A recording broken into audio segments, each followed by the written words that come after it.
ଏହି କାହାଣୀଟି ଗୋଟିଏ ମଦୁଆ କାଉର ଅଟେ, ଯିଏକି ସବୁବେଳେ ଖାଲି ମଦ ପିଉଥାଏ। ଆଉ ମଦ ପିଇ ସେ ସବୁବେଳେ ତାର ସ୍ତ୍ରୀ ଓ ପୁଅକୁ ବହୁତ ମାରୁଥାଏ। ଜଙ୍ଗଲର ସବୁ ପକ୍ଷୀ ସେହି କାଉ ପାଇଁ ବହୁତ ହଇରାଣ ହେଉଥିଲେ, କିନ୍ତୁ ସେ ପୁଣି ମଦ ପିଉଥିଲା। ଦିନେ କାଲୁ କାଉ ମଦ ପିଇ ଘରକୁ ଆସେ ଓ ତାର ସ୍ତ୍ରୀକୁ କହେ, ଆରେ ଶୁଣୁଛୁ, ମୋତେ ଭୋକ ଲାଗୁଅଛି, କିଛି ଖାଇବାକୁ ଦେଲୁ। କାଲୁ, ଖାଇବା ତ ସବୁ ସରିଗଲା। ତୁମେ ଡେରିରେ ଆସିବାରୁ ମୁଁ ଓ ରାଜୁ ସବୁ ଖାଇବା ଖାଇଦେଲୁ। କ'ଣ ସରିଗଲା? ତୁମ ଦୁହିଁଙ୍କ ତ ମୋ ଉପରେ ଟିକେ ମଧ୍ୟ ଚିନ୍ତା ନାହିଁ। ମୋର ଖାଇବା ବି ତୁମେ ଦୁହେଁ ଖାଇ ସାରି ଦେଇଛ। ଏବେ ମୁଁ ତୁମ ଦୁହିଁଙ୍କୁ ବତାଉଛି, ରହ। ତାପରେ କାଲୁ ବହୁତ ରାଗିଗଲା ଓ ଗୋଟିଏ ବାଡ଼ିରେ ତାର ସ୍ତ୍ରୀ ଓ ପୁଅକୁ ବହୁତ ମାରିଲା। ମୁଁ ପୁଣି ଯାଉଛି ମଦ ପିଇବାକୁ। ମୋ ଆସିବା ଆଗରୁ ମୋ ପାଇଁ ଖାଇବା ତୁ ରାନ୍ଧିକି ରଖିଥିବୁ।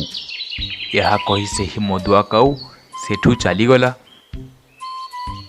ଏ କାଲୁ କାଉ ତ ଆମକୁ ସବୁବେଳେ ମାରୁଛନ୍ତି। ଜଣାପଡ଼ୁନି ଏହାଙ୍କ ମଦ ପିଇବା କେବେ ଛାଡ଼ିବ। ମୋତେ ତ ଏତେ ଜୋରରେ ଭୋକ ଲାଗୁଛି ଯେ ଜଣାପଡ଼ୁନି କ'ଣ କରିବି। ମୁଁ ଗୋଟିଏ କାମ କରି କୌଣସି ପକ୍ଷୀଠାରୁ ତାର ଖାଦ୍ୟ ଛଡ଼ାଇ ଆଣି ଖାଇଦେବି। ଏତେ କହି କାଲୁ କାଉ କୌଣସି ପକ୍ଷୀଠାରୁ ତାର ଖାଦ୍ୟ ଛଡ଼ାଇ ଆଣିବାକୁ ଯାଏ। କାଲୁ କାଉ ବୁଲବୁଲ ପାଖରେ ପହଞ୍ଚେ ଓ ତାର ମନା କରିବା ପରେ ମଧ୍ୟ ସେ ତାଠାରୁ ତାର ଖାଦ୍ୟ ଛଡ଼ାଇ ଆଣି ସେଠାରୁ ଚାଲିଯାଏ। ଆଉ ସେ ଗୋଟିଏ ଗଛ ଉପରେ ବସି ଆରାମରେ ସେ ତାର ଖାଦ୍ୟ ଖାଏ। ଓଃ, କି ସ୍ୱାଦିଷ୍ଟ! ଆଜି ତ ପୁରା ଦିନ ନ ଖାଇଲେ ମଧ୍ୟ ଚଲିଯିବ। ଆରେ, ମୋତେ ତ ଏବେ ମଦ ପିଇବାକୁ ଯିବାର ଅଛି। ମୁଁ ଶୀଘ୍ର ଯାଏ। ଏହା କହି କାଲୁ କାଉ ମଦ ପିଇବାକୁ ଚାଲିଯାଏ। ଏପଟେ ରାଜୁ ତାର ମାଆକୁ କହେ, ମା, ଏ ବାପା ତ ଆମକୁ ସବୁବେଳେ ମାରୁଛନ୍ତି। ଆମର କୌଣସି ଭୁଲ ମଧ୍ୟ ନଥାଏ। ଆଉ ତାଙ୍କ ଏହି ମଦ ପିଇବାର ଅଭ୍ୟାସ କେବେ ଛାଡ଼ିବ? ମୁଁ ଜାଣିପାରୁନାହିଁ ପୁଅ, ତୋର ବାପାଙ୍କ ଏହି ମଦ ପିଇବାର ଅଭ୍ୟାସ କେବେ ଛାଡ଼ିବ। ରାଜୁ, ଆମ ଜଙ୍ଗଲରେ ଗୋଟିଏ ଶିକ୍ଷିତ ଚଢ଼େଇ ରହେ। ସେ ହିଁ ଆମର ସାହାଯ୍ୟ କରିପାରିବ। ମୁଁ ଏବେ ତାଙ୍କ ପାଖକୁ ଯାଇ ତାଙ୍କୁ ଏହି ସବୁ କଥା କହିବି। ସେ କିଛି ନା କିଛି ଉପାୟ ନିଶ୍ଚୟ ବାହାର କରିବେ। ମୋର ନ ଆସିବା ଯାଏ ତୁ ବସା ଛାଡ଼ି କୁଆଡ଼େ ଯିବୁନି। ତାପରେ ସେ ସେହି ଶିକ୍ଷିତ ଚଢ଼େଇ ପାଖକୁ ଯାଏ ଓ ତାଙ୍କୁ ଯାଇ ସବୁ କଥା କହେ। ହଁ, ତୁମେ ଠିକ୍ କହୁଛ।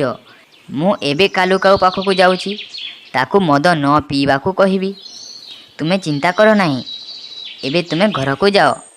ତାପରେ ସେହି ଶିକ୍ଷିତ ଚଢ଼େଇ କାଲୁ କାଉକୁ ଖୋଜି ଖୋଜି ତା ପାଖରେ ଆସି ପହଞ୍ଚେ।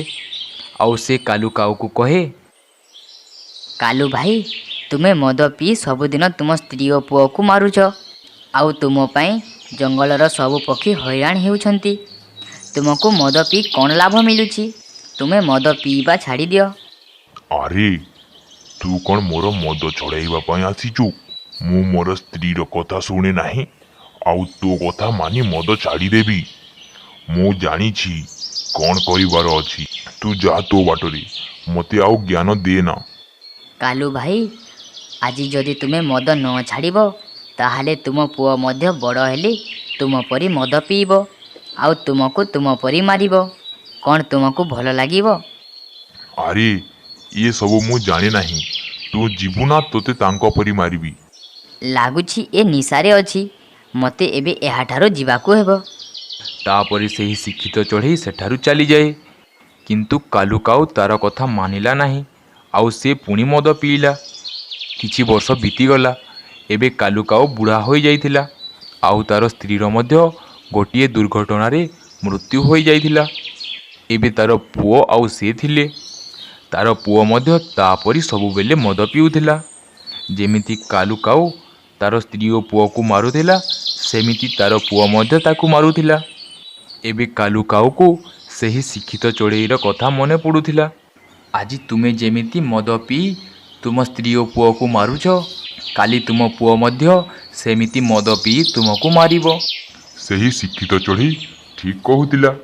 ଏବେ ମୁଁ ମୋର ଭୁଲ ବୁଝିପାରିଲି। କିନ୍ତୁ ମୁଁ ମୋର ପୁଅକୁ ଏହି କଥା କହିବି, ଯେମିତି ତାର ଆଗ ପିଢ଼ି ମଦୁଆ ନ ହୁଅନ୍ତୁ। ଦିନେ ରାଜୁ ତାର ବାପା ସହ ବସାରେ ବସିଥିଲା। କାଲୁ ତାକୁ କହେ, ପୁଅ ତୁ ଏ ମଦ ପିଇବା ଛାଡ଼ିଦେ। ଏହା ବହୁତ ଖରାପ ଅଟେ। ଯଦି ଆଜି ତୁ ମଦ ପିଇବୁ ତାହେଲେ କାଲିକି ତୋର ପୁଅ ମଧ୍ୟ ମଦ ପିଇବ। କାଲି ମୁଁ ମଦ ପିଉଥିଲି ବୋଲି ଆଜି ତୁ ମଧ୍ୟ ମଦ ପିଉଛୁ। ସେଥିପାଇଁ ପୁଅ ତୁ ଏ ମଦ ପିଇବା ଅଭ୍ୟାସ ଛାଡ଼ିଦେ। ରାଜୁ ତାର ବାପାର କଥା ବୁଝିଯାଏ ଆଉ ସେ ସେହି ଦିନଠାରୁ ମଦ ପିଇବା ଛାଡ଼ିଦିଏ। ଏବେ ଦୁହେଁ ଖୁସିରେ ଥିଲେ।